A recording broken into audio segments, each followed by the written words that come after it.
በኮሪያ ልሳነ ምድር ያለው ወታደራዊና ዲፕሎማሲያዊ ውጥረት ወደ አዲስና አሳሳቢ ምዕራፍ መሸጋገሩን የሚያሳዩ ክስተቶች በየቀኑ እየታዩ ይገኛሉ። ሰሜን ኮሪያ በቅርቡ በምዕራብ ባህር ጠረፏ ላይ ለመጀመሪያ ጊዜ በሰው ሰራሽ አስተውሎት ወይም በኤአይ ቴክኖሎጂ የሚመሩ አዳዲስና ታክቲካዊ የባሊስቲክና የክሩዝ ሚሳይሎችን በጋራ ማስወንጨፏን የቀጠናውን የጦርነት መሳሪያ ፉክክር ወደ ሌላ ደረጃ አሸጋግሮታል። ይህ እጅግ ዘመናዊ የተባለ የጦር መሳሪያ ሙከራ የተካሄደው የሀገሪቱ ከፍተኛ መሪ ኪም ጆንግ ኡን በተገኙበት ሲሆን እነዚህ ሚሳይሎች በተለይ በድንበር አካባቢ ለሚገኙ የፊት መስመር ላይ ለተሰማሩ የጦር ክፍሎች ዝግጁ የተደረጉ መሆናቸውን የሀገሪቱ መንግስታዊ ሚዲያዎች በስፋት ዘግበውታል።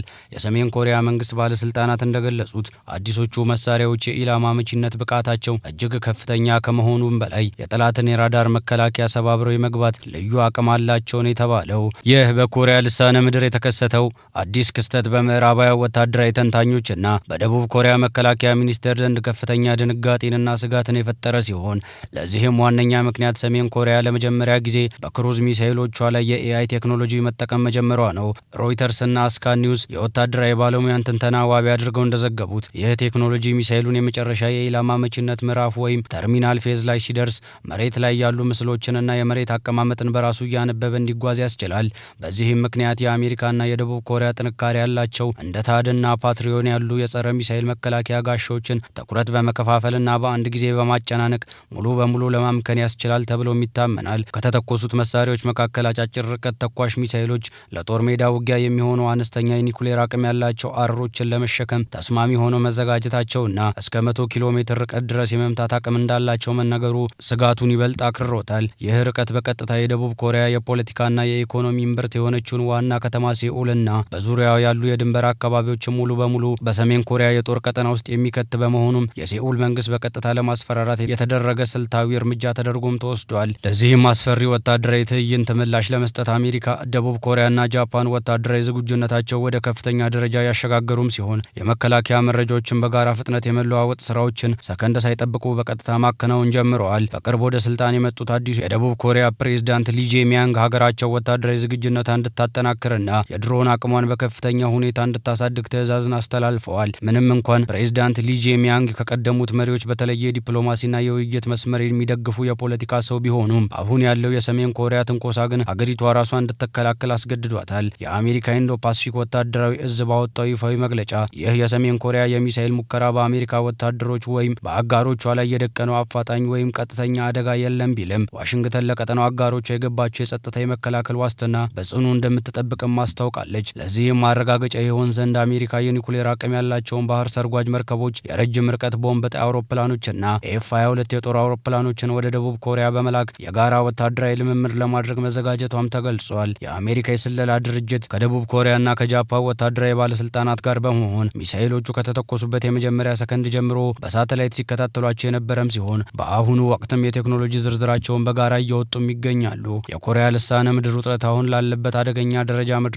የዓለም አቀፍ ጂኦፖለቲካል ለውጦችም የራሳቸውን ትልቅ አስተዋጽኦ አበርክተዋል። ፒዮንግያንግ በደቡብ ኮሪያ ጋር ዳግም የመዋሃድ የቆየ ፖሊሲዋን በይፋ ሰርዛ ሀገሪቱ ዋነኛ ጠላት ማድረጓ በቀጠናው ከቀዝቃዛ ጦርነት ማብቃት በኋላ የታየ እጅግ አደገኛ የፍጥጫ ምዕራፍንም ፈጥሯል። በተባበሩት መንግስታት ደህንነት ባለሙያዎች የወጡ መረጃዎች እንደሚያሳዩት ሰሜን ኮሪያ ለዩክሬን ጦር የሚሆን በርካታ ሚሳኤሎችና ጥይቶችን ለሩሲያ እያቀረበችም ትገኛለች። ይህ አጋርነት ሰሜን ኮሪያ በጦር ሜዳ ላይ በተግባር የተፈተኑ ወታደራዊ መረጃዎችን እንድታገኝና አዳዲስ የላቁ ሚሳኤሎችን፣ የሳተላይት ቴክኖሎጂዎችን ከሞስኮ በሚስጥር እንድታገኝ በር ከፍቶላታል። በአንጻሩ አሜሪካና አጋሮቿ በተመድ በኩል በሰሜን ኮሪያ ላይ ተጨማሪ ጠንካራ ማዕቀብ ለመጣል ቢሞክሩም ሩሲያና ቻይና የኔቶ መብታቸውን በመጠቀም ውሳኔውን ሙሉ በሙሉ ውድቅ እያደረጉት ይገኛሉ። ይህ ወታደራዊ ትዕይንት የተከናወነው የቻይናው ፕሬዝዳንት ሺ ጂንፒንግ ወደ ፒዮንግያንግ ሊያደርጉት የሚችሉት ጉብኝት ወሬ በተሰማው ወቅት በመሆኑም ሌላ ትኩረት የሚስብ ጉዳይም ሆኗል። የዲፕሎማሲ ባለሙያዎች እንደሚተነትኑት ፒዮንግያንግ ሙከራውን በዚህ ሰዓት ማድረጓ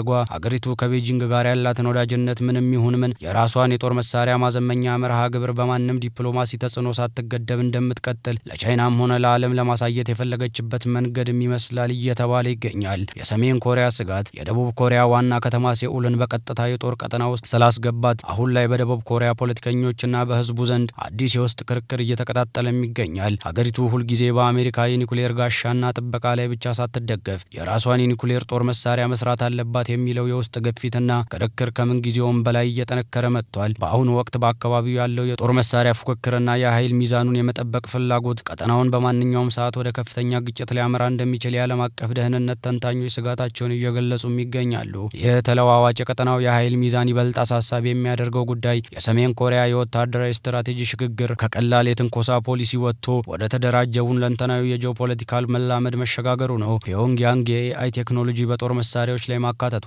የወታደራዊ ጥራት የበላይነትን ለመያዝ የምታደርገውን ጥረት የሚያሳይ ብቻ ሳይሆን ዓለም አቀፍ ማዕቀቦችን፣ የኢኮኖሚ ጫናዎችን፣ የቴክኖሎጂ እድገቶችን ሊያስተጓጉል እንዳልቻለ ለምዕራባውያን የተላከ ግልጽ መልእክትም ነው። በተለይም ከሞስኮ ጋር የተሰመረው አዲሱ ወታደራዊ ስትራቴጂካዊ ጋብቻ ለሰሜን ኮሪያ አዲስ የትንፋሽ ማገገሚያ ሆኖላታል። ሰሜን ኮሪያ ለዩክሬን ጦር የምታቀርበው የቁሳቁሳዊና የጥይት ድጋፍ በምላሹ ከሩሲያ የምታገኘውም የሳይበር ሳተላይትና የሮኬት ሞተር ቴክኖሎጂዎች በር የከፈተ በመሆኑም ቀደም ሲል በራሷ አቅም ልታሳካቸው ያልቻለቻቸውን የጦር መሳሪያዎች ማዘመኛ እቅዶችን በአጭር ጊዜ ውስጥ እንድታሳካ ረድቷታል። ይህ ደግሞ በሴኡል በቶኪዮና በዋሽንግተን ዘንድ የሚቀረጹትን የጋራ መከላከያ ስልቶች በየጊዜው እንደገና ለመከላከል የሚያስገድድ አዲስ ፈተና ሆኖ ተከስቷል። በዚህም የፍጥጫ አውድ ውስጥ የቤጂንግ ሚናና የምትከተለው የዲፕሎማሲ አካሄድ ሌላኛውን ትኩረት የሚሻ የስትራቴጂ ጨዋታ ነው። ቻይና በደጃፏ ላይ የሚካሄደውን ይህን የሚሳኤል ጋጋታና የአሜሪካ ጦር መርከቦች ወደ ቀጠናው መምጣት በጥንቃቄ የምትከታተል ቢሆንም የኪም ጆንጉን መንግስት ሙሉ በሙሉ ተዳክሞ